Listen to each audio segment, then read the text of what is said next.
જન્માષ્ટમીનો તહેવાર આવ્યો હતો. બધા જંગલમાં જન્માષ્ટમીનો કાર્યક્રમ હતો, તે માટે બધા મટકી ફોડવા માટે બધા કાર્યક્રમમાં ભાગ લેવા માટે આવ્યા હતા.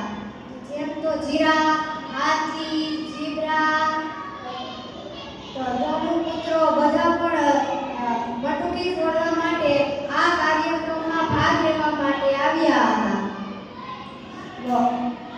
જીરાફ કહે કે હું મટકી ફોડીશ કેમ કે હું તમારા બધા કરતા ઊંચો છું. હાથી કહે નહીં, તું નહીં, હું ફોડીશ કેમ કે હું તમારા કરતા જાડો અને શક્તિશાળી છું, એટલે હું મટકી ફોડીશ.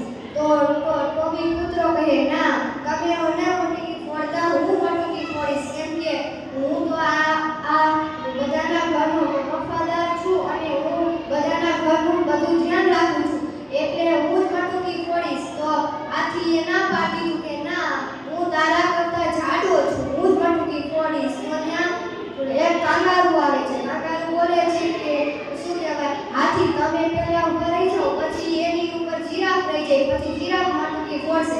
તો બધાએ એવું નક્કી કરી લીધું, હા કે તું ફોડજે. તો એવી રીતના પહેલા હાથી ઉભો રહ્યો, પછી એની ઉપર જીરાફ ઉભો રહી ગયો.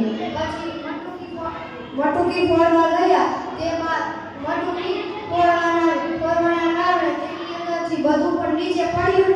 તો કૂતરો બોલ્યો કે આવી રીતના મટકી ફોડે, પેલા કેટલી લાઈન ઊંચી હોય અને તમે આવી રીતના મટકી ફોડો છો. જીરાફ બોલે કે ના, તું મીઠાઈ વાળો છું, તું અમને કાંઈ ન બોલ, મને ખબર છે ને કે અમારે શું કરવાનું છે.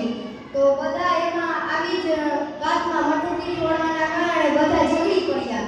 ઝઘડવાના કારણે હાથી બોલ્યો કે બધા ઝઘડો નહીં, મટકી આપણે ફરીથી બાંધશું, ફરીથી ફોડશું, જ્યાં લગી કોઈ પણ ભાગ ન લઈએ તે પાછે આપણે જ ફોડશું.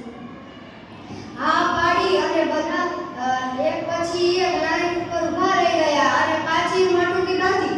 તો પછી મટકી બાંધીને બધા લાઈન ઉપર ઊભા રહીએ અને મટકી ફોડવા ગયા. ત્યાં ટોપુ પુત્રએ હાથીના પગમાં બરકો ભરી દીધો અને બધા બોલ્યા કે ટોપુ પુત્રને મારી નાખવો છે, તેને શું કરી નાખ્યા કરી મટકી ફોડવાના કારણે તેને હાથીના પગમાં બરકો ભરી લીધું છે. આમ જ બધાએ ટોપુ પુત્રને જે કાર્યક્રમમાંથી બહાર કાઢી નાખ્યો અને પોતે હાથીને અસ્પતાલ લઈ ગયા અને અસ્પતાલ ખસેડી તેને દાખલ કરી દીધો. અને બધાએ જન્માષ્ટમીના દિવસે બધા એમ કહે છે કે આ ખુશીનો તહેવાર હોય છે અને કૂતરાએ જો કેવું કરી નાખ્યું, બિચારા હાથીને બચકું ભરી દીધું અને તેને અત્યારે હોસ્પિટલ ખસેડવો પડ્યો છે. આવી રીતના આપણે શીખ મળે છે કે આમાં કોઈને પણ કંઈ તકલીફ કરવી જોઈએ નહીં.